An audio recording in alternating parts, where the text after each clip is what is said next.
one of the top 10 shows right here on Cell TV this episode.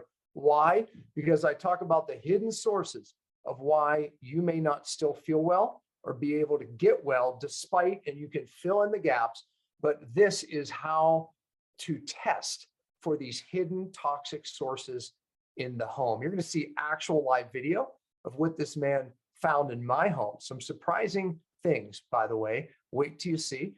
And also what to do about it. Man, he gives us so many tips on how to make our homes safe. But look, we're going to learn how to test for mold the right way. Oh, because I had it done wrong so many times. And this is the right way. How to test for EMFs to see what your bedroom and sleeping for condition, because most people are doing it wrong. And what about toxins and water sources? We hit it all. Even the hidden gases that you need to test for. We're going to talk about the testing, and we're going to give you tons of solutions. This episode is a life changer. Check it out. I want to give thanks to one of our sponsors, CytoDefend. Look, at a time like this, I think that our immune system and keeping our immune system up right now is more important than ever. I can also tell you that I pay attention to the things that keep my immune system on par and healthy. So glad that CytoDefend is one of our sponsors here on Cell TV. And it's a product that I use, my family uses, and hopefully you'll check it out. And by the way, you can check it out with the link right here below. If you want to try a free bottle, you can actually get a free bottle, just pay the shipping. And I think you'll reorder after that, but check it out. If you're listening to this podcast and want to access the amazing CytoDefend product Dr. Pompa just mentioned, please visit freeimmunity.com. Again, that's freeimmunity.com.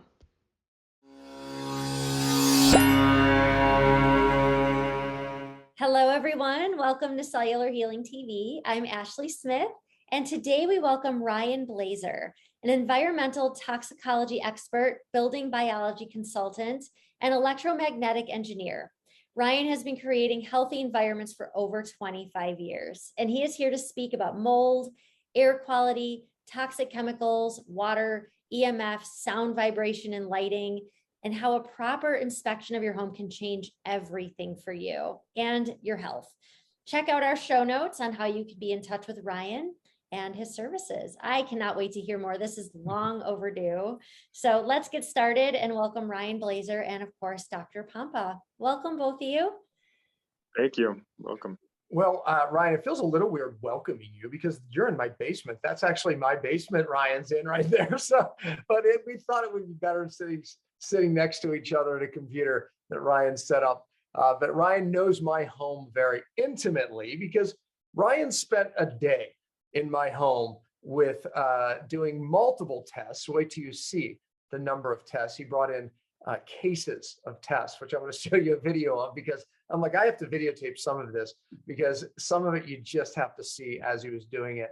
I can say this, at the end of the day, I knew I finally had the guy to bring to you all. You've heard me say this multiple times, right? The big things that are missed when you can't get your life back, when you're still not well, and yet you've changed your diet, you've done all these things, is three things: hidden infections, possibly bioaccumulated heavy metals, and oh yes, mold and toxins in your home. The problem is always this: how do we know? How do we test for mold? Because as you'll see in this episode, it's not what you think. How do we test for high chemicals and VOCs in your home? Well, it's not that easy. You're going to see that in this episode. Oh, and how do you test for EMFs and electromagnetic frequencies? Because many people who can't sleep, have anxiety, have all these. Yes, it could be an EMF problem. Wait till you see what we found behind our bed. You'll have to watch that video. It's coming up in this episode. I'm going to show the actual video. Ryan, thank you for being here. And everything I just said, I'll tell you, I get, as Ashley said, this is long overdue. You know, we've been looking for a guy like you. You're not just a guy that saw a niche. You're an engineer. You know all about this stuff. You're the real deal. You have your own story. Matter of fact, start there. How did you get into this? Sure, yeah. So I'd say about 8 years ago, I was pretty sick. I was living in a moldy home. I have a background in electrical engineering. I worked at different industries. Department of Environmental Quality, DOE for the nuclear division. We worked with a lot of their sensitive equipment with their shielding process for their experiments. And, I got to the point where I realized I was pretty sensitive to EMF myself, because I would go into these clean environments and I'd feel great. And I'd go back to my office, which was underneath these fluorescent lights and all this computer and technology around, and I'd just get drained by the end of the day. That, along with living in a moldy home, and I was remodeling this old Scout, and I was grinding on the metal and wasn't using the right respirator. I had some heavy metal toxicity because of that. And it's kind of like you said, the perfect storm. It kind of took me over the edge. And so it went from a job to me to become about saving my life. And going through that process and understand the seriousness of this, it's kind of changed my whole outlook, and want to bring this information that I have to other people, dive into their homes and help them along the process as well. I know this, from pain to purpose, you're going to change a lot of lives just from right here in this interview. That I know. And by the way, Ryan is in my program right now because he realized he had bioaccumulated, as his story just said, a lot of these toxins. And even though he got out of the environment, these toxins are still bioaccumulated in our tissues, in our brain, and leaving us sensitive oftentimes, as I was. But so Ryan is cleaning his body now that he's in a safe environment. But, Ryan, I have to say, though, many people are, oftentimes doing the right things, doing everything right in their life. They've made these changes, yet they're still not well. And it's because they're under a toxic source. My R number one of my 5 R's of how we get our lives back, how we fix a cell, how we detox a cell, is removing the source. Sounds real easy, but until we get to our home, and we just simply don't know. And that's where you come in. And that's where you're just such a great resource to many people that are looking to get their lives back. Okay, I want to start with the video here, because you came into my house. Okay, I've had people come in and do testing, right? They do some air testing, this testing. I'm a big skeptic, and I can tell you, I can poke a lot of holes because just my brain, maybe I read too much, or maybe I think too much, but I oftentimes walk away less of a believer. Well, not with you. I walked away more of a believer. First of all, you came in with, cases of equipment. Check out this video so you don't just take my word for it. This is what Ryan came into my home with. Check it out. I had to show the video of the equipment that you came in the house with. I think you said it's $40,000 worth of equipment, right? About that, yeah. Yeah, about that. Yeah. I was very impressed with all the instruments and gadgets. But look at all these air samples that you took, right? Yeah. And you're actually not even done yet, because you didn't even get into this. What's that test kit there? So we're going to test the water here. Mm-hmm. This is our air sampling. We got surface sampling, dust samples, VOC sampling, swab samples, endotoxin. is a mold type of test. Ermi's old, yep. Endotoxin, which is bacteria. Actinomycetes come with pathogens. Right. Then this is the basic kit here, and then we got all the EMF equipment. Yeah. And air sampling, gases, thermal imaging camera. Incredible. Incredible. All right, Ryan, that's quite the array of equipment. I don't know, 40 some pieces. Why do you need all that, man? Yeah, I mean, a lot of this stuff that we're dealing with is invisible, and that's what makes this stuff so dangerous, is that we're not visibly seeing it. We can't hear it. We can't smell it in a lot of cases. And so this equipment is intended to bring all that invisible, unseen toxins and make it so that we can find out exactly what's in the environment, make it so we can see it, so we can hear it, so we can smell it. Yeah, I want to start with mold. Look, mold, I'm writing a book right now, and I talk about mold as something just so evil. And biblically, if you look at Leviticus 14, it's talked about from God that way. It's just this evil thing that it's like just takes over people's lives, ruins people's lives. I mean, from the benign of not being able to lose weight because it blunts leptin receptors and hormone receptors, to the crippling where it drives autoimmune, the body starts attacking itself, ruins people's gut despite what they do, causes insomnia, panic attacks, brain fog beyond belief, aches and pains, and just crazy symptoms where everyone thinks you're nuts. You can see why I think it's evil. Oh, and then it's evil also because you don't know it's there. It hides in dark corners. It loves dark, and it can survive, with just very little moisture. It's just simply evil. And I've watched it ruin so many lives that I absolutely hate it. So God, I want to detect it and I want to kill it. But yet detecting it's hard, killing it is, people make mistakes. They don't do it right. So, okay, let's talk about mold. You had it in your story. You can, pull from your story, but what have been some of your experiences with mold in general? And then we'll talk about the pitfalls of testing. Yeah, the main thing with mold is mold needs water to grow. And so it also needs a food source, being an organic material. So if we can take one or both of those two things away, we're going to have, that's the biggest part of the process right there, is keeping your home dry. In a lot of cases, we see someone has a toilet that overflows, or they have a small leak under a sink and they don't really think too much of it. Yep. And it starts to go on, and you start to grow mold behind the walls, behind the baseboard. And that's producing the mold spores and the mycotoxins, which are getting out into the environment. We're breathing that in, and that's what's causing a lot of the toxic effects. Yeah.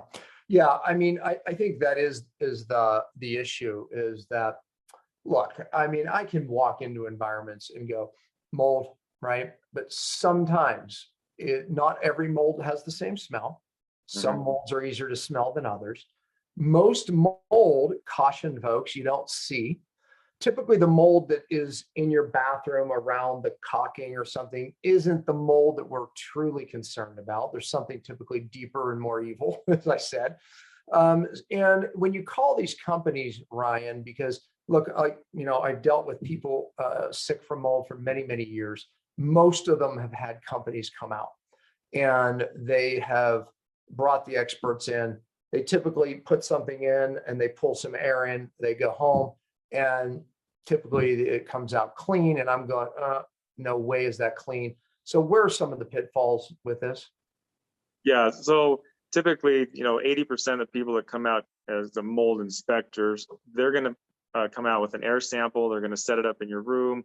They're probably going to take one outside, a couple inside. That's going to collect the air that we're actually breathing right now. So if we have a mold problem that's behind the kitchen counter or underneath the toilet or, behind the shower wall, typically we're not going to see those mold spores getting out into the environment. And that's what these tests are designed to measure, is actual mold spores.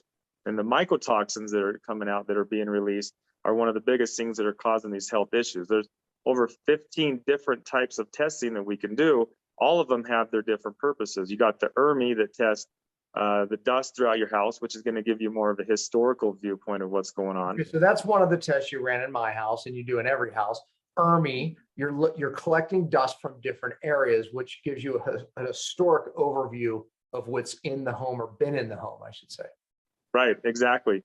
And because if it's been in the air, it's going to settle out in the dust. If you're breathing it in, we're going to find it in the dust. Then, of course, the air samples, which I like to use for more of source identification. So in your case, if we can use you for an example, underneath one of your sinks, we had a slow leak, we had some water damage. So that is a spot where we put the air sample specifically in that location to see if that was a location that was releasing mold spores. And in fact, it was. Then we also have surface samples. We can use lift tape to lift dust off and see if there's any spores in a specific location. You can use swab if we see any kind of wet mold. Actinomyces, which is kind of a mix between mold and bacteria, can be a lung irritant and also make people sick. But that was a separate test that you did there, right? That was you collected air, and in our case, you collected air from different cavities behind some different walls, measured that bacteria that's present in a lot of molds, which in and itself is toxic, but you also pulled air for the different molds as well. Correct, yeah. And like I said, taking the air samples inside the wall cavity, that's the important piece that a lot of people miss. In your case, you would clued off to, we had some specific leaks in certain areas. We had some smells. In the past, like long ago, yeah. Leaks were drying up. Yeah. Right. So it's kind of like a forest thriving one day and all the water went away. And 2 years later, we don't have any growth anymore, but we still have the trees. We still have the leaf. We still have the pollen. That's just like looking at mold at a microscopic level. That's what you're going to see. And so just because the water's gone doesn't mean the mold is gone. It's still there, and it can still get into our lungs and into our body and act like a toxin. So we got to find that, and using cavity samples and dust samples is one of the big ways to do that. And, you know, and a picture and a video is 1,000 words here. So you mentioned what we found under the sink, and that was, again, that was an old thing that I found, and I saw that it leaked, right? And I don't know how long it leaked, but it was past, and it looked like it was, you know, obviously everything was dried up, which it was. But needless to say, you found a problem there. Let's watch the video, because we talk about exactly what we're talking about. So check it out. All right, so now we are in my bathroom. This is something that you've done. You go to every room in the house and you look for water potential mold problems. We found one, which I'd actually found myself, but okay, so what did you do when you saw that? Yeah, so when we see that, when we see the water damage, we see signs of it bubbling out and expanding, that can be a sign of potential mold growth because the water's feeding the mold. So we can take an air sample. So air samples don't always work the best for trying to figure out if you have a mold problem, but they do work good for point sources. So we have a location, we know there's mold, or we know there's a potential for mold, so we can use this to collect an air sample. So what I like to do is kind of pound on this, you know, we want to disturb if there's any mold in there, and then we can start this thing, right? And then it starts sucking air, and then we can collect, and while we're doing, we'll kind of tap it again. So if anything in there, we're disturbing it, it's coming up and we're collecting it. We run it for a little bit. Oh, look who showed up on the scene. Our new puppy Midgie just showed up on the scene to see. Okay, so, and then we had another potential problem, maybe. We actually, in one of the walls that I was concerned with downstairs, we actually took air samples from inside the wall. To your point, it's better to take it from where you might have a problem. Right from the source, yeah. Yeah, because if we just walk around, we could have mold here, and I could pull an air sample out there, and without opening these up and disturbing, that mold could just be sitting there. It's not going to be out in the environment. Now, that comes the question is, well, can that affect you? And potentially, you know, if that gets wet again and the mold reactivates and it starts producing mycotoxins, then we can start contaminating our environment, and then it is an issue. Yeah, but I love the fact that we tested behind things that where I had concerns. So that's how you're going to find it. So you got to go right to the source. You got to go in the cavities. You really got to dig deep. Awesome. Now, I mean, while we're on the subject, because I mean, obviously we're talking about this in the episode, but you also use this device to test for not just mold, but other contaminants, other toxins. Right. So we can, anything that's really in the air for allergens or other environmental issues, we can pull it and collect it in these little air samples. We send this to the lab and they can analyze what's in the air. Yeah. And by the way, one potential thing, if people have paint cans and those things, and these things pick it up, right? Yeah, so we have one that will pull air through a little charcoal filter, and it will collect all the VOCs and chemicals, and we can test for 500 different chemicals in the air. Awesome. So that's the right way to do it. Thanks, man. See, Ryan, a lot of our work was done when you were here. See, because I see how it's all fitting in. That's nice. Yeah, those videos are really educational. Actually, they were really good, and people can actually see it. So okay, so I'll start. I'll comment, and then we'll go from there. All right, yeah, so you can see we tested actually in that cavity. And one of the things, the techniques that you just showed, and you did it, there was another wall of concern. We put a little hole in the wall, and you can see you pound the surface just to release something. You saw that, folks, in that video. So there's a technique that I've never seen before, testing the air behind the cavities in both cases, and then stirring it up. Yeah, I call that disturbed air sampling, because a lot of times if it's not alive and not active, it's not going to be releasing mold spores into the air. And so it may not show up, and it's going to give us a false negative. So if we're truly looking for the mold and we want to find it, sometimes you have to disturb it a little bit and kick it up, and then we can measure and see what's in the air at that time. Well, and I love the fact that we're not depending on just obviously air source, because they'll come in and they'll just check the air, and then they'll typically check the air outside just to get a comparison. But you're looking behind the areas. By the way, you spent hours, I think, you were here all day, going around every part of the house. And I'm very aware of like areas of trouble. You found every area of trouble meaning when I say trouble, folks, I'm talking about like walls of your home, your basement that are under what we call positive water pressure, where water would move from the outside and be pressured against the wall. Eventually it comes in.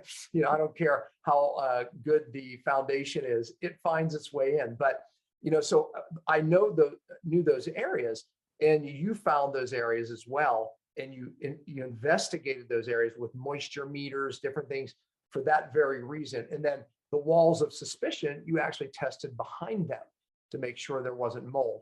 That is huge to me, that understands this. So, but we didn't just rely on one test. We relied on the EMRS test. We sampled the dust, we sampled bacteria that likes mold, and then we sampled mold air spores in and around the problem areas. Is there anything else that I missed that I think is what makes what you do different? Yeah, I mean, you kind of put that all together. And the reason that we do all these different things, it's kind of like throwing a puzzle out on the ground when we first come into these jobs. We've got to start turning over pieces. And if you're only doing air samples, you're only turning over a couple puzzle pieces. You're not seeing the whole picture.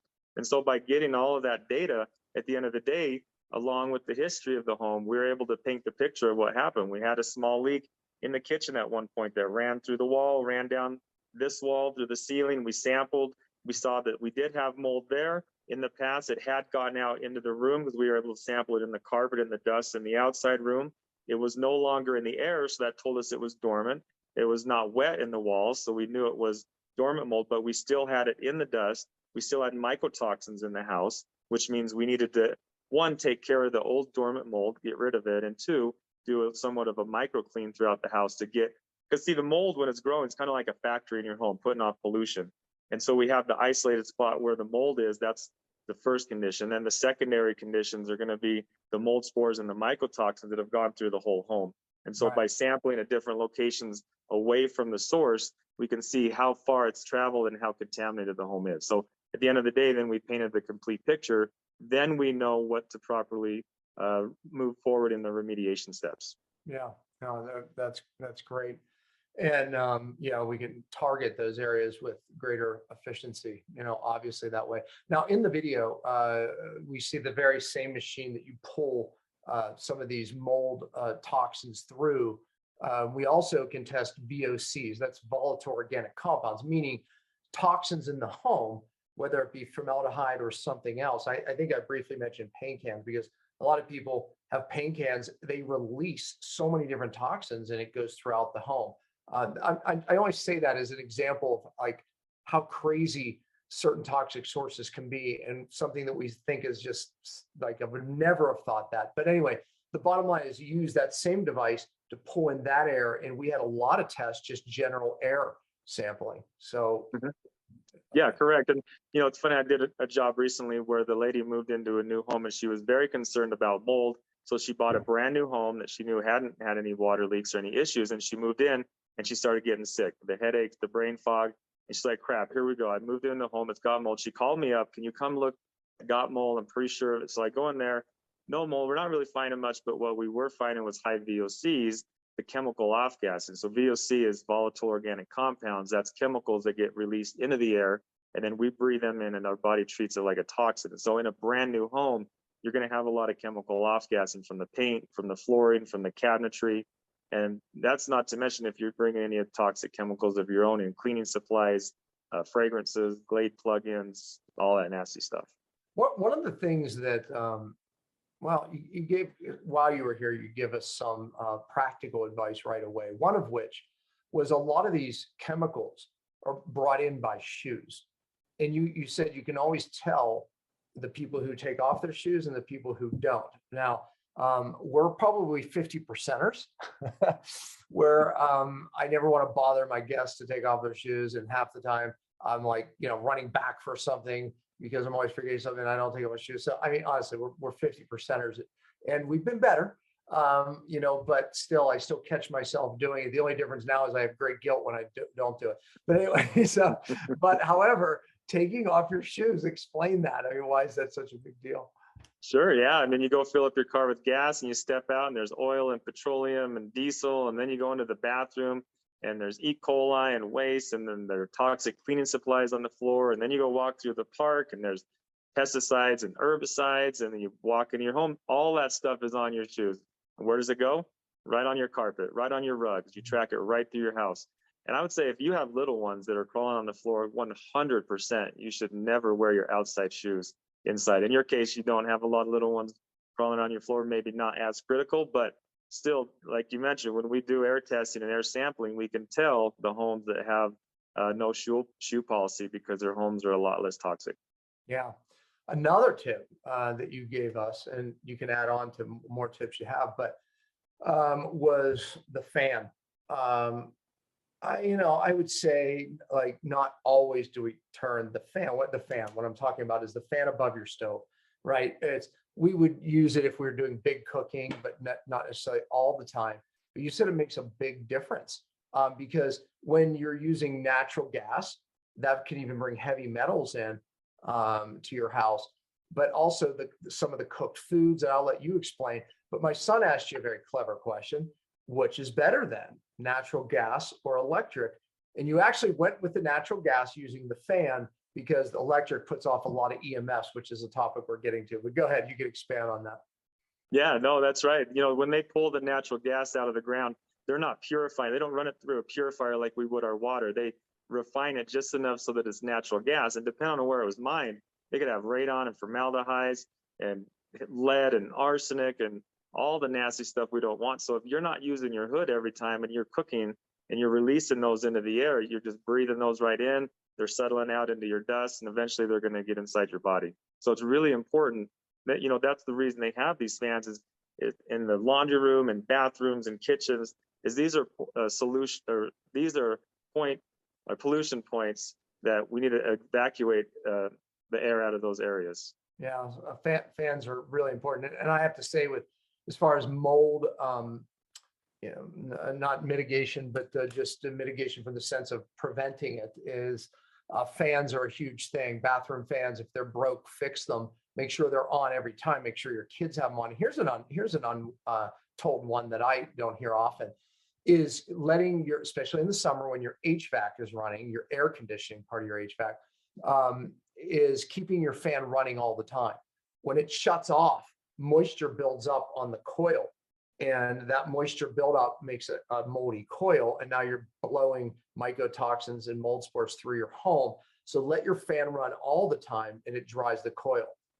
I'm sure you give that one, but that's one that I always find so simple, yet people don't do it because they think they're saving electricity by putting on auto versus fan on. Put it on fan on. Yeah, that's very smart. Another thing that does too is it filters out your air a lot more. You got a high quality air filter in there. You're cycling all that air through your home. You're pulling particles out of the air. So it's kind of dual purpose there. And I can tell when we do the inspections and look at those coils, if they've done that or not, because you'll see mold on the coils. That's another really common place to find mold in your HVAC system. Yeah, I get mine after you left. We had it cleaned. I always clean my ducts once a year. I wonder how many people do that. I think I made a decision after you left that I'm going to start doing it twice a year because we have pets, and the hair accumulates. My wife has allergies to that, so obviously that builds up. But I think it's a good thing anyway. Is that would you recommend twice a year or just once a year? If that's something in your budget that you can do, I would recommend doing that for sure.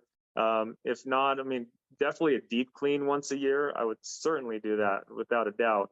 If you can get your ducts clean once a year, then do it.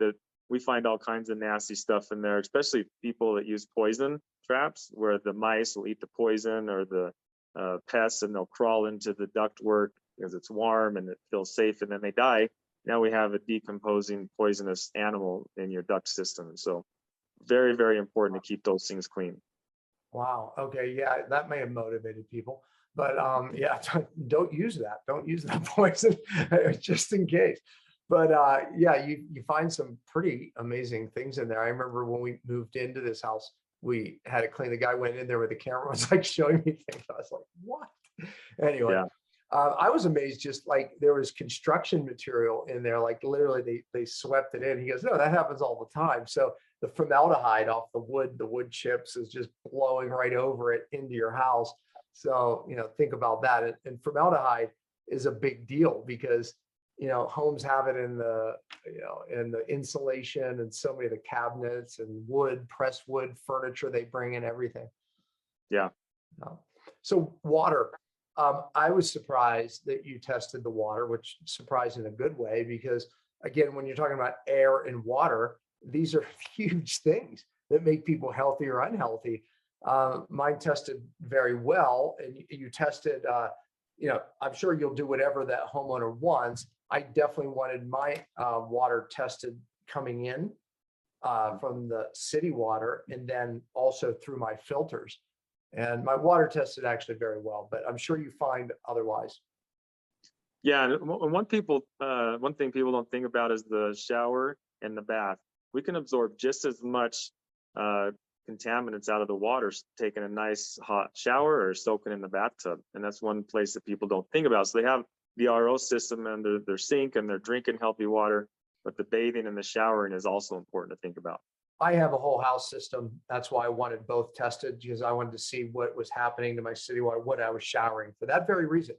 They say a 10-minute shower, a few minute shower is equivalent to 10 or 11 glasses of chlorinated water, right? So, filtering the water, you're showering for, 2 or 3 minutes, and yet it's like drinking glasses of water, because you pull it, it's hot, it opens up your pores, and then it's going into your skin, but also you're breathing it into your lungs, because remember, you're in steam, right? You're breathing those particulates right in. Yep, exactly. Oh man, we're learning. All right, so before I move on to EMFs, which if I talk about air, water, mold, but today's hidden toxicant, if you will, is the EMFs. But before we go there, let me give you a chance to give any other tips to our viewers. And I'm going to say this now too, by the way, if you feel like you need Ryan's services, we're going to put the link to his services here. But also, you might say, well, what areas does he service? Well, he does a virtual package for you that, and I'll let you explain that before you give some other tips.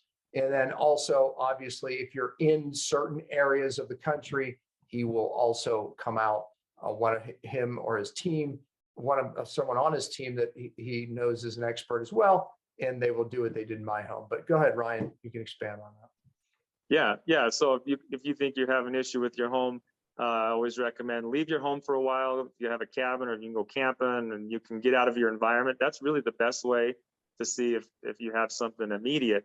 Now, a lot of times we're getting these long-term chronic exposures, and that's not really going to show themselves that way. Right. But I can say that I've never done a home that I haven't found something in there that's contributing to their overall toxic load in the body. And so it's very important to get in there and find out what that is. So if you're on the path to healing, or you just want optimal health, it's extremely important to make sure your fishbowl is clean, so to speak. And so if you want to do some sort of a virtual package, you can call me up. We can set up a Zoom call. You can go to my website, schedule, and we get on a Zoom call similar to this, and we can walk around your house. We talk about the history of the home, the health of you, how you interact with the home, some of your habits, some of the issues, leaks, and so on. And there's a lot of stuff we can find. It's not exactly the same as me coming out with all the equipment, but I've been doing this long enough. I know where to look. I know the questions to ask, and we can cover about 80% of the issues. And then I can point you in the right direction on where to order tests, or I can send you some test kits of my own, and you can do the testing. I can walk you through that. Then we get on another Zoom call and we go over all the results. And based off of that, then we can come up with a plan to bring your home to more of a healthy state. Even the EMFs, of course, you'll give advice to. However, I think you told me this. You can tell people where to buy some cheap meters and how to read them. And maybe you rent or lease out some units your own. I don't know, but you do deal with the EMFs virtually as well. So yeah, exactly. EMFs are a big one these days. We'll get into that in a minute. But going back to what you said about some tips, there are a couple good tips, and some people are already doing this, but some aren't. I always ask, are you using healthy cleaning products? A lot of times, yeah, we're using health. Then I'll go through the home, and their level of healthiness is not true healthiness. So you can go to a website called EWG, and it rates all these different chemicals and products, and they have a score from A to F, and choose only healthy products. Only bring healthy, non-toxic, fragrance-free chemicals, cleaning supplies, personal care products into the home. Get familiar with EWG and really take time to go through all your products. And if you have unhealthy things, toxic chemicals that you're not using, get them out of your house. And if you feel like you have to have them, at least store them in the garage. But get those out of the environment. The second biggest tip is open your doors and windows and get good ventilation in your home at least once a day. I'd like to see people open their doors and windows for about 15 minutes and flush out the home and start with fresh air. We're breathing out a lot of carbon dioxide. We have a lot of off-gassing from chemicals from our home and particulates that can build up, mold spores, insect parts, insect feces, dead skin cells. And there's so many things floating around in the air.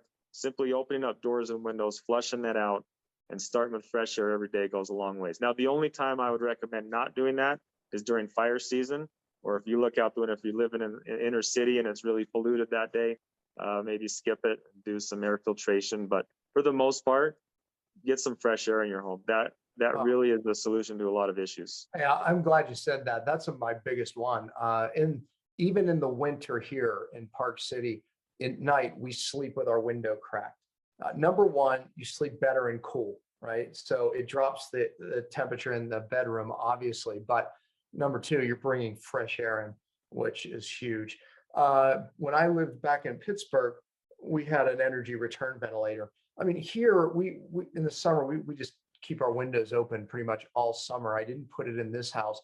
And we have dogs, we're in and out. But the energy return ventilator, I think, is huge because it's constantly bringing stale air out and fresh air in.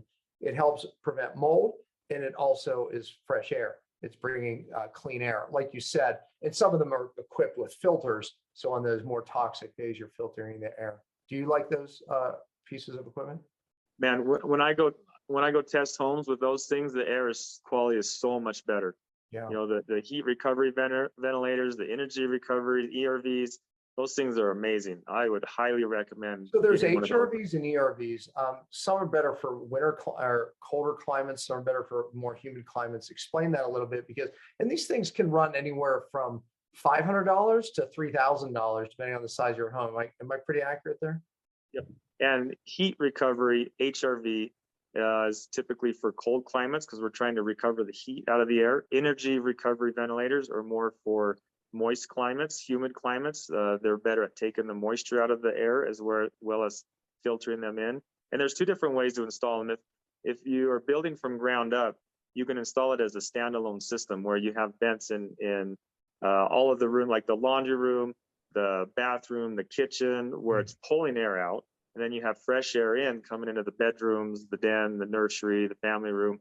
And this is going nonstop in the background, always bringing fresh air into the room, always cycling it through. Those things are amazing.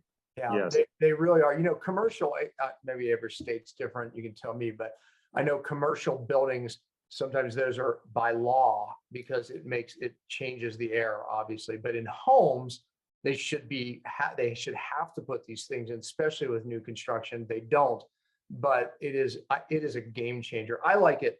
I would rather invest in that than typically most filter systems that are on the market.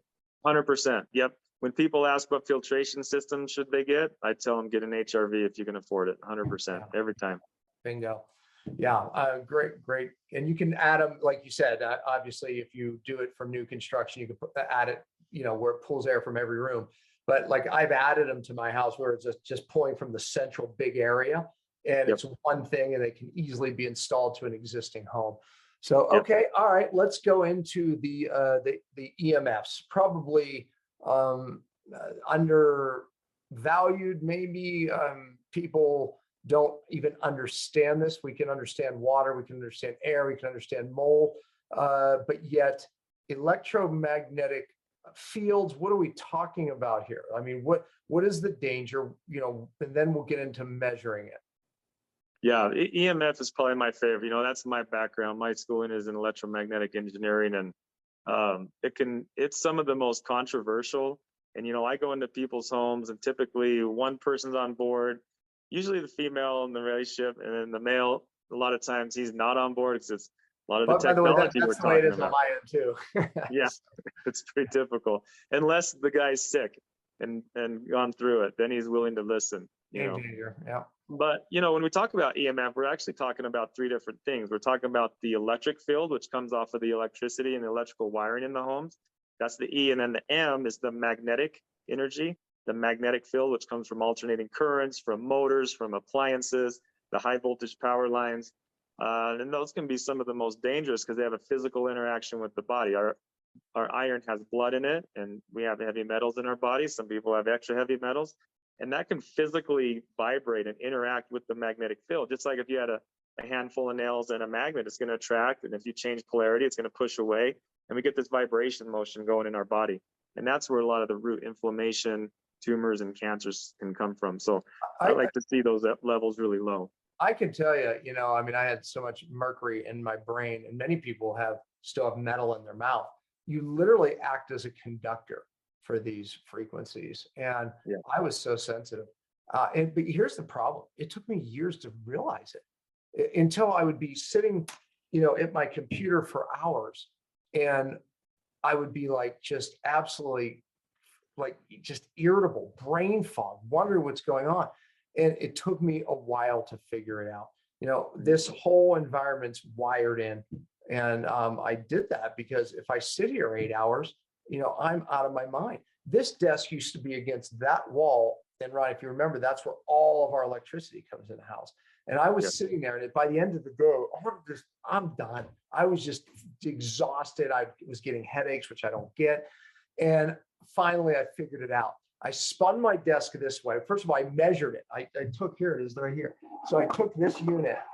This is a TES 593. You get these for $400, and I measured it, and I was blowing my mind at the levels off that wall. Now, when I come 10 feet away, it's safe. So distance is your friend. Now, I did other things to mitigate that too, and then I dewired all of this, and you measured the levels. My house actually was really good, except for one area. You have to watch the video, right?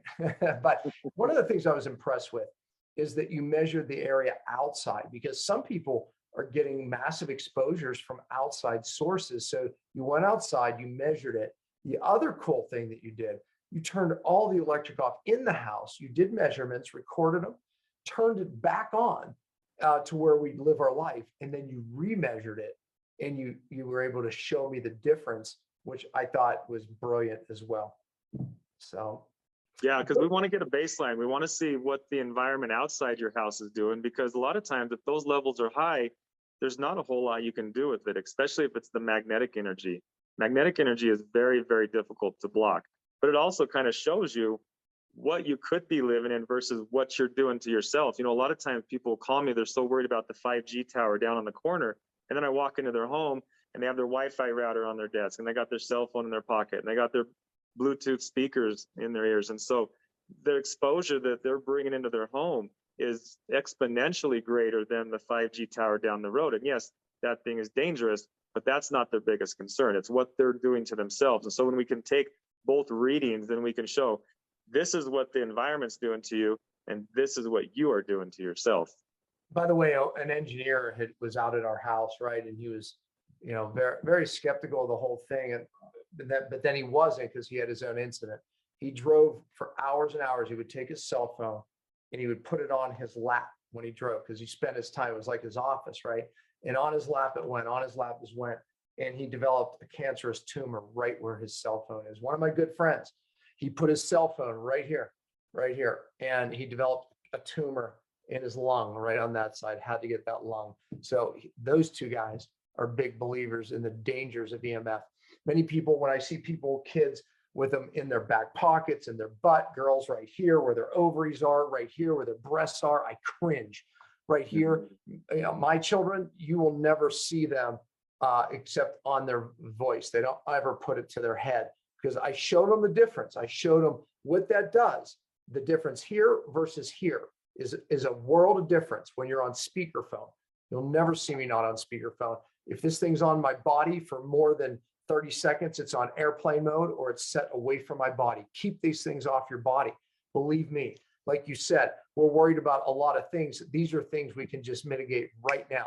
If you're concerned about your house, your bedroom, Ryan, which you're going to see a video in a minute, spent time in my bedroom because we spend 8 hours, perhaps more, of our time there. And we want to make sure that area is safe. One of the things you can do, Brian went down to my fuse box and he marked the fuse that turns off my bedroom. You can flip that off, and that immediately solved the problem sleeping next to the wall where we found an issue. But so those things you can do right away. I mean, right away, do those things. Why not? Because I'm telling you, these frequencies, they're around us at higher levels ever in the history of man. And it is, if your bucket's already full with heavy metals, other toxins that we're talking about, mold, I promise you, you are reacting to these EMFs and you don't even know it. It could be the thing that sends your bucket overflowing, and now you're in an autoimmune. Now all of a sudden you can't lose weight. Now all of a sudden you have headaches. Now all of a sudden you have pain, right? It's this, we want to empty that bucket, and the unseen is oftentimes the EMF. So we need to take this stressor out of our cells, and it's something that you can do. I want to show you the video, Ryan, if you we'll both get reminded here, but this is what Ryan found. And again, I think this video is important because you're kind of talking about like, I don't get it. I don't even understand what he's measuring. This is new for some people. I think this video will give you the best clarity of how Ryan will measure your home and what this actually looks like. So let's check it out. All right, here we are in my little messy bedroom, but we're here to show what we're talking about here on the show. This little sheet, I think, is really important, and you're going to show us how you do this in the bedroom. The bedroom's important, as you mentioned, right, because this is where we sleep for 8 hours, hopefully. Absolutely. 8 hours. Okay, so we'll bring this sheet to light, but you might want to show some of this and how we got to this sheet. Sure. Yeah, and so on here, we're going to do the measurements first with all the power off, because we want to see what our background levels are. That's going to be our best case scenario. So we have our radio frequency meter, which is going to determine where the different sources of radio frequency are coming from. We have our electric field meters, and then we have our magnetic field meters. So they can come from various different spots from the bed. And so we want to locate those sources. We want to map it out. Then we come in here and we turn everything on. Right. We create an environment like how you would typically use your bed, and we take these measurements again.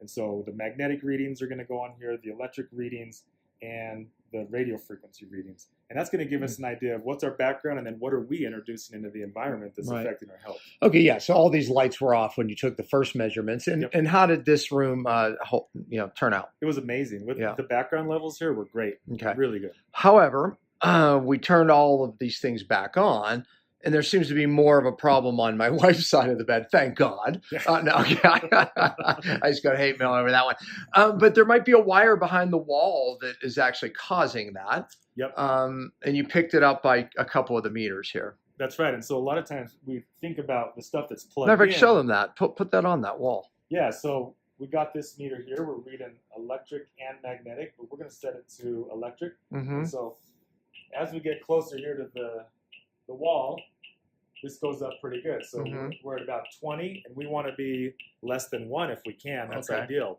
And this is really emanating from the wiring that's in the wall. So we tend not to think about the stuff that's hidden behind the wall because we can't see it. But it's going right through the wood, right through the headboard, right through the sheetrock. Right. And then put it on that wall, because that's what I... So, we get it closer. Oh, yeah. I mean, that bingo. I mean, so there's some type of wiring issue there. And as you move away from that, as you come out here where I'm standing, that's hardly anything. It starts to get less and less. Yeah. So, and then this side of the room was much better. Yep. A little bit better on this side. Yeah. Not as bad. Yeah. Oh, my wife's going to kill me, by the way, because I'm literally showing this because we were just romping through here and the bed's not made. So the ladies watching this are like, oh my God, like I would die if that were me. When my wife sees, she's not going to see this episode, by the way. Yeah, good. Okay, all right, good. So much better. Yeah, so we got 12 over here. Yeah, okay, so great. Yeah.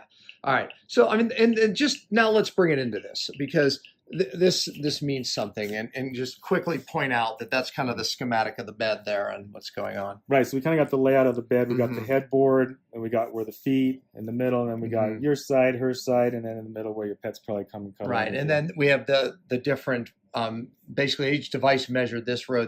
So just quickly explain that. Yeah. We got my great handwriting here, but we got electric and we got magnetic. Got it. And so this is kind of our chart, what we're referring to, and then this is the readings that we're getting off of it. Yeah, exactly. So there's the electric, there's the magnetic, hence the E and the M, each side of the bed.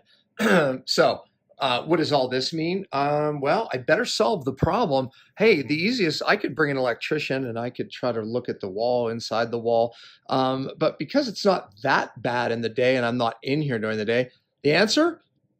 Turn it off at night. Turn it off at night. You don't need it. Let's just turn the power off. And not just the light, but we're going to turn all the all the power off. And by the way, then I go right back to that amazing measurement that he did with all the power off. Yep. And now they have switches that I could hit right next to my bed over there, and it turns the power off even though the board is downstairs. I don't have to walk downstairs every night because that's a deterrent. So the switch is the magic, solve the problem, but that's not all. We're looking harder. All right, Ryan, you can see that, I mean, that is, you found that, right? It was, you know, I laughed when I said it. First of all, our bedroom was a mess. And I said, my wife's not going to watch this video. She'd be so mad because you and I, we didn't even care. We're about the content. The bed wasn't even made. She's going to have a heart attack. I still haven't told her that. But anyway, but near where my wife was, Ryan, you thought maybe it looked as it appeared a wire short or it was wired incorrectly, right? I mean, that's what you thought. Correct. Yeah. When we have a wiring error and we don't have the neutral canceling out the current from the hot, it can throw off a pretty big magnetic field. Typically, when the neutral and the hot are together, they're going to cancel each other out. But when we have a wiring error, we can have alternate paths for current, and it's going to create ground loops, and that's going to create high energy. And so when you're sleeping or trying to sleep in that environment, we have this magnetic field that's alternating back and forth, flowing through your body. Your metal, your body in general is reacting to that, and it's feeling like there's something going on. It's kind of like sleeping with the TV on or with the light still on. You know, your body's not going to be in the fully rested mode. Your cells are not going to be able to repair, to open up, to let waste out, and to let nutrients in.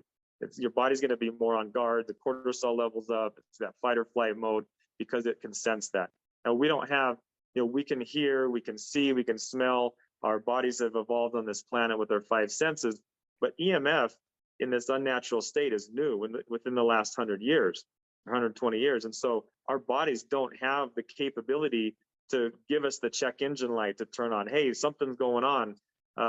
It does it more on a cellular level, more on a long-term level. And that's where we get these inflammation and the long-term issues. Yeah.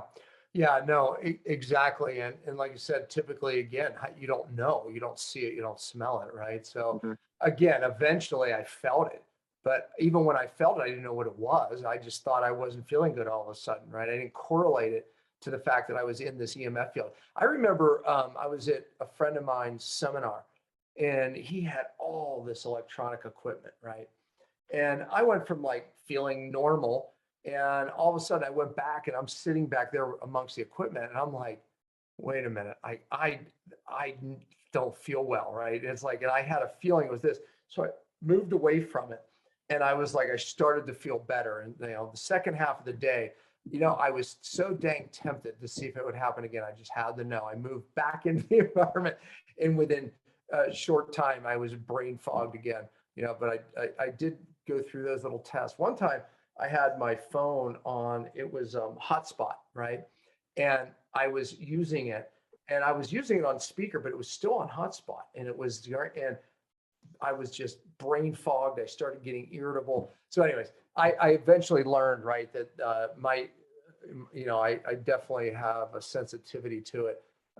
Most likely because when I was sick, I had massive sensitivity and my body sets up a defense.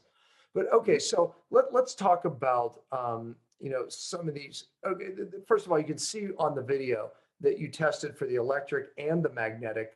We were okay on the magnetic, but talk about some of the things that might throw the magnetic off versus the electric, so people can kind of look for that. Sure. And you know, one thing, a rule of thumb you can use without having a meter is think about your big appliance, anything that has a motor in it or a fan or using a lot of power, like your washing machine or your HVAC system or your refrigerator motor or the dryer. All of these things have a big motor in them. They use a lot of energy and they put off a magnetic field at least sometimes 6 to 8 feet. So I like to do the 8-foot rule of thumb. So take your bed, for example, and draw an 8-foot circle all the way around your bed, 8-foot radius. Make sure you don't have any electronics in that 8-foot radius. Now take where you sit in your office. Make sure you're not on the other side of the fridge or the washing machine or your child's crib or their bed or the sitting area. Make sure, be aware of what's in that little bubble, because magnetic field, as you pointed out, does die off rather quickly. Very, very intense, right close to it, and it dies off to the power of 3 in most cases. And what's coming in the wall where your head is, you're sleeping. I've had so many clients who have headaches, they're sick, and they go outside, and right on that wall is a smart meter that's picking up a major thing, and they move their bedroom or even where their head is in the room, and boom, good night's sleep right away. Yeah, tons of situations, but simply moving the bed, just being aware what's on the other side of the wall, because these energies go right through the wall, keep in mind. So you might not see anything in the room. What's on the other side of the wall? What's outside? Is it your air conditioning condenser? Is it your main electrical panel? Is it your solar panel junction box? Look for these devices, look for these different appliances, and maintain that distance away from them. You don't need a meter to test that. That's something you can do right away. Right. Yeah. Other tips. I mean, this is an important thing. I think the more tips we give people, the better. But I think for somebody out there that's not feeling well, again, this is something that oftentimes you can do virtual if they're willing to pick up a meter, or like I said, maybe there's a need to send them a meter. But look, I picked up the magnetic one. That's where I found my fish tank. It had this little bubbler in it, but it used little magnetic engines. It was off the charts high. So I had to mitigate that, right? I had to fix that, but I found it with a $50 little electromagnetic meter. Yeah, a lot of times you don't need high expensive equipment just to get an idea of what's going on and to point out sources like that. Yeah, that was radiating out into the dining room pretty severe. Mm-hmm. We talked about the electric field, and you had mentioned turning off circuits. If you really want to know if EMF is affecting your sleep at all, if you're having trouble sleeping, you can easily just go out and turn off the circuit for a couple nights and see how that affects your sleep. We get a lot of results from clients that way that will actually turn it off. And I know it sounds kind of weird, but just pretend like you're camping in your home, and your fridge will be fine overnight as long as you're not opening it up 10 times during the night. Leave the fridge closed, it'll be fine, but just turn off the circuits. And if it's cold, just turn off the circuits to your portion of the house. And that's what you did. You went down and you marked for me the circuit for the bedroom. Anyone can figure that out, but you were nice enough to do that. And I haven't gotten it yet, but you can literally have a device that a switch next to your bed that will just turn it off, so you don't have to walk down the steps and actually turn it off. So every night, boom, turn your bedroom off. And like I said, keeps everything else on, but your EMF goes from here to here immediately. Yeah. And an interesting thing, when my wife had COVID, she was extremely sensitive to it. And she was getting headaches, and it was during the day, and she was in bed. She's like, why don't you go, like, I'm really having a hard time. Just try turning off the circuit. So we just powered down that portion of the house, and her headaches went away within like an hour. So that's a really easy, cheap, free thing that you can try out tonight, is just go try turning off your circuits to the bed and see if that changes your sleeping. So that's the E. The M, we talked about keeping your distance from those different devices. Now, the F, the frequencies, or the high frequency devices, that's going to be our cell phone or Wi-Fi or Bluetooth, 5G, smart meters, the devices that transmit data over the airways. And when it comes to those, we need to think about how we use these and how dependent we are on some of these devices. Like, do you really need a remote control from your phone to turn on the lamp that's at the end of your bed? Or do you need to have control over your thermostat on your phone, or can you just walk over to the wall? We have all these wireless devices in our homes that are meant to make things convenient, but they're convenient at a cost, and that cost is your health. And so you need to decide, how important is it to have a smart home or to have a healthy home?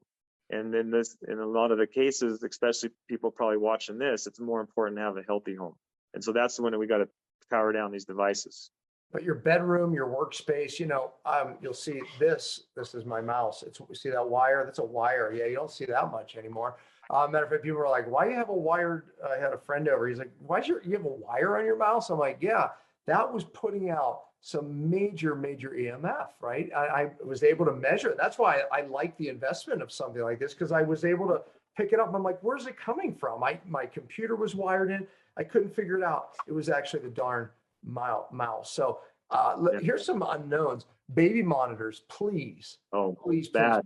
They are huge. Oh, in the phones, right? This is, if I picked up my phone, yeah, it's old fashioned. It's wired in.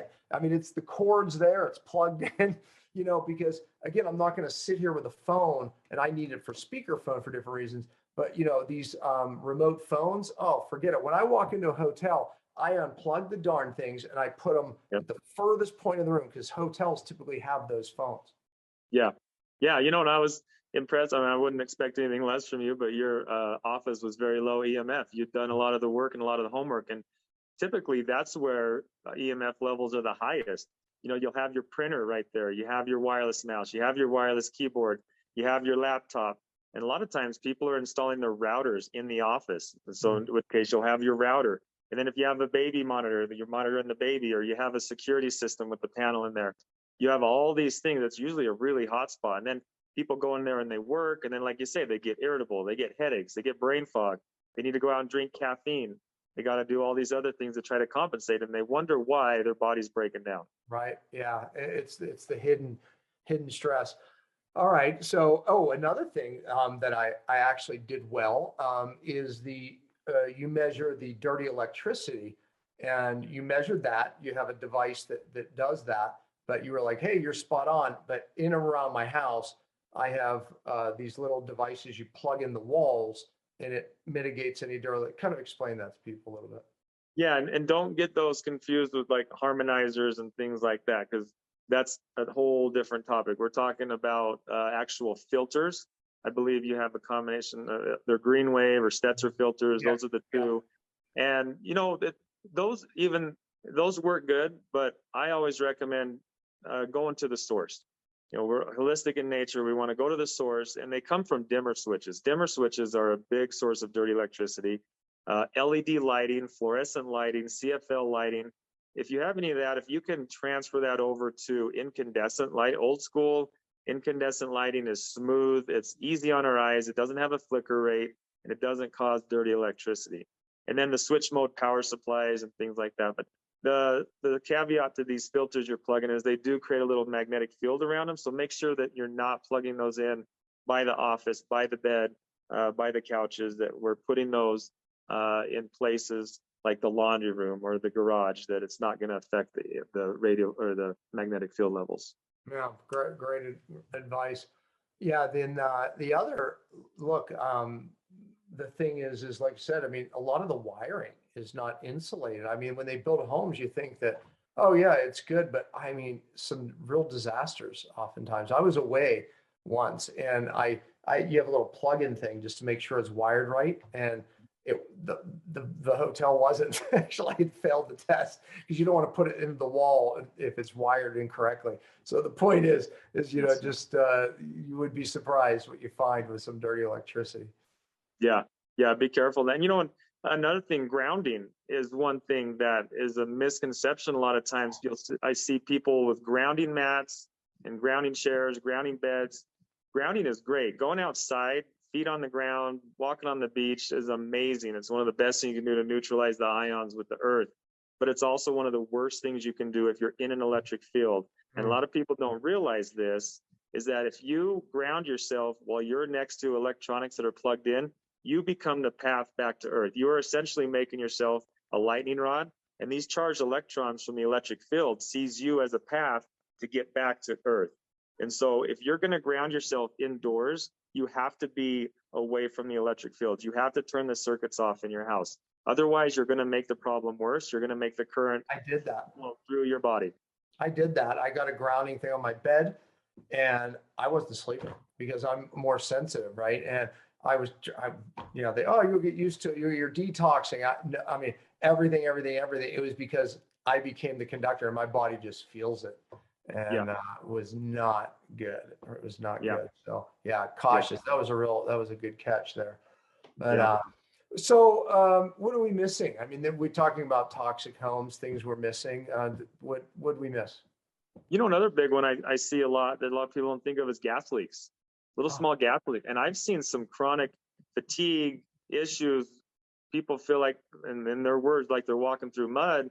And just because they have a small gas leak somewhere, and it's actually more common. I'd say 1 out of 10 homes has a gas. It's not high enough that you're going to smell it, or if it's setting off any alarms, but it's high enough that it's building up in your body. And again, we have all the toxic chemicals that come in natural gas and the petroleum byproducts, and you're breathing that in, it's bioaccumulating in your body. Yeah. Yeah. I mean, obviously you're measuring for that stuff, which is really important. You measured our radon, which ours was slightly elevated. Again, you don't realize unless you actually test correctly. Yeah. All of these things need tested, every one of them. A safe Yeah. home, a safe environment is key to getting your life back. And I want to reiterate, many people who are doing a lot of great things or don't feel well, tried this. It could be something in your home. The problem is nobody ever put it all together. And that's exactly what you do. That's why it takes hours for you to do. It's not a quick thing. Yeah, another one is radon, second leading cause of lung cancer. Yeah. Very important. It's the silent killer. I mean, you'd be really upset. You woke up one day in your 50s about to retire and you realize you have lung cancer. And the whole time was because you had lived in a house that had radon. That you'd be pretty upset about that, especially it's something that's easily avoidable. It's an easy test, easy fix. Radon's another important one. Another one is lighting. Lighting is a big one that can mess with your circadian rhythm. Once the sun goes down, special bulbs in my bedroom and even in our living room. The places where I am at night, my living room and in my bedroom, I have all special bulbs. Yeah. Blue light past night is considered a toxin. It is a carcinogen. It is not good for you. There's plenty of studies to show we need the warm red colored light. It also suppresses melatonin. So if you're having trouble sleeping or getting into that deep sleep, it's probably because you're introducing blue bright light into the environment after dark. Our eyes have developed on this planet for hundreds of thousands of years with the cycle of the sun. And so when the sun starts to go down and we see that red glow, it signals our body along with the temperature decrease to start producing melatonin. And so you whip out your cell phone or the laptop, or you get these bright lights going, the body says, oh, never mind. I guess it's the middle of the day. Let's go ahead and suppress that melatonin. Really important to address the lighting in the home. Well, Ryan, we hit a lot, and I know we stirred some people out there in a good way. And I know we changed some lives, right? Pain to purpose. Neither of us would know any of this if we didn't get sick, right? So those that are listening, think about that, right? God could be showing you something for another reason. But hey, if you think you need Ryan, his services, either virtually or having him out, the link is below. Do it. Ryan, thank you for being the wealth of knowledge that you are. Thank you for what you did for my family and the people watching for their families as well. Appreciate you. Well, likewise, you too. I mean, we're all in this to help people out, help people get better. Yeah. Amen. All right. Thanks, Ryan. Yep. See you. Hey, I want to tell you about one of our sponsors, Cyto Detox. Look, podcasts cost money. There's a lot of production going around this, but we are grateful to have Cyto Detox as one of the sponsors. It's so easy for me to talk about the product because myself and my family use it constantly as we practice what I preach. For over 15 years, I've talked about and taught doctors and the public about cellular detox. And I'll tell you, Cyto was a breakthrough. Cyto was a breakthrough for us. And it's changed so many lives. So we're grateful that they sponsor Cellular Healing TV. It makes sense, doesn't it? They should. If you're listening to this podcast and want to access the amazing Cyto Detox product Dr. Pompa just mentioned, please visit detoxoffer.com. Again, that's detoxoffer.com. Well, that's it for this week. The materials and content within this podcast are intended as general information only and are not to be considered a substitute for professional medical advice, diagnosis, or treatment. If you would like to purchase some of the supplements mentioned on this show, please visit the site as seen on CHTV.com and use the code CHTV15 for 15% off. Again, that's as seen on CHTV.com. Use the code CHTV15 for 15% off. And as always, thanks for listening.